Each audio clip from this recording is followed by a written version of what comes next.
प्रिय भाई बहनों, आज की रोटी की हर सदस्य व्यक्तियों के लिए यीशु ख्रिस्तांची मधुर नावाचे सप्रेम नमस्कार। आज के दिन 21 जून 2025 शनिवार।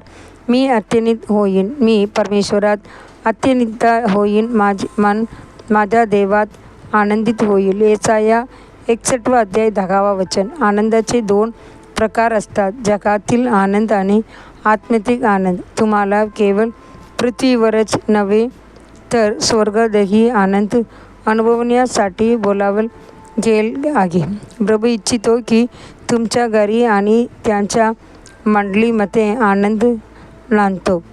पृथ्वीवरील जीवनात आनंदी कुटुंब ही एक मोठी आशीर्वादाची गोष्ट आहे। जेव्हा नवरा, बायको आणि मुलं एकत्रितपणे नेहमी आनंदात असतात तेव्हा असा घरात सुंदर काहीच नसत। अडचणी एकत्र सामोऱ्या जा, एकत्र प्रार्थना करा, एकत्र आनंद साजरा करा।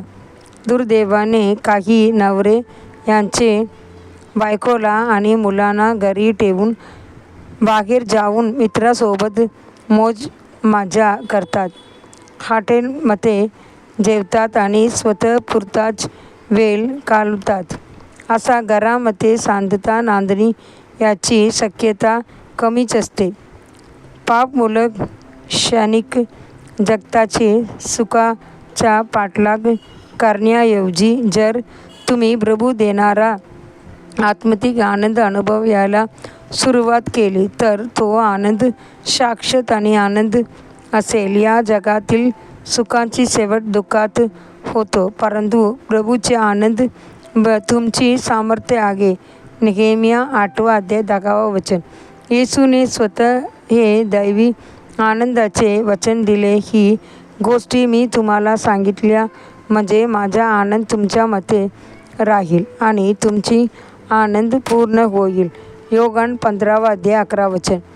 खऱ्या आनंदाची सुरुवात एक देवाचे मूल म्हणून केव्हा होते? ज्या क्षणी पाप माफ केली जातात त्याच क्षणी तारणाचे मगान आनंद मनात भरून राहतो। त्या जाणीवेचा आनंद प्रभूने मला त्याचे मूल म्हणून स्वीकारले आहे। माझे नाव जीवनाच्या पुस्तकात लिहिले गेले आहे। मी राजाधिराजाचा आणि प्रभूचा मुलगा आहे।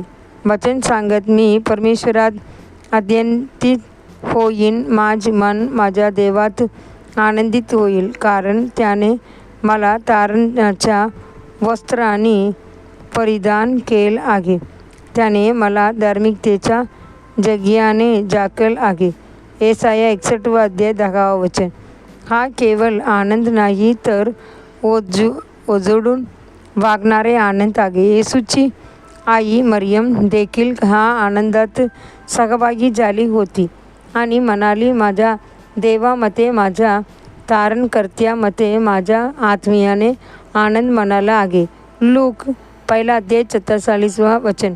स्वतः प्रभू येशूने देखील असा दैवी आनंद अनुभवला। येशूने आत्म्याचा आनंद मानला। लूक 10 अध्याय 21 वचन। प्रिय देवाचे लेकरांनो, पवित्र आत्म्यापासून मिळणारा आनंद हा अनुभव आहे। तो आनंद थेट स्वर्गातून येतो। आगामी चिंतनासाठी वचन। तुम्ही आनंदित आहात असा आनंदाने जो शब्दांनी सांगता येणार नाही आणि जो तेजाने भरलेला आहे, कारण तुम्ही तुमच्या विश्वासाची शेवटाला पोहोचता, म्हणजे आत्म्याची तारणाला। पहिली पत्र 1 अध्याय 8-9 वचन। आजची बायबल वाचनासाठी सकाळी एस्तर 3 अध्याय 4 अध्याय 5 अध्याय। संध्याकाळी प्रसिद्धाची कृत्ये 5 अध्याय 22 वचन से 42 वचन। धन्यवाद।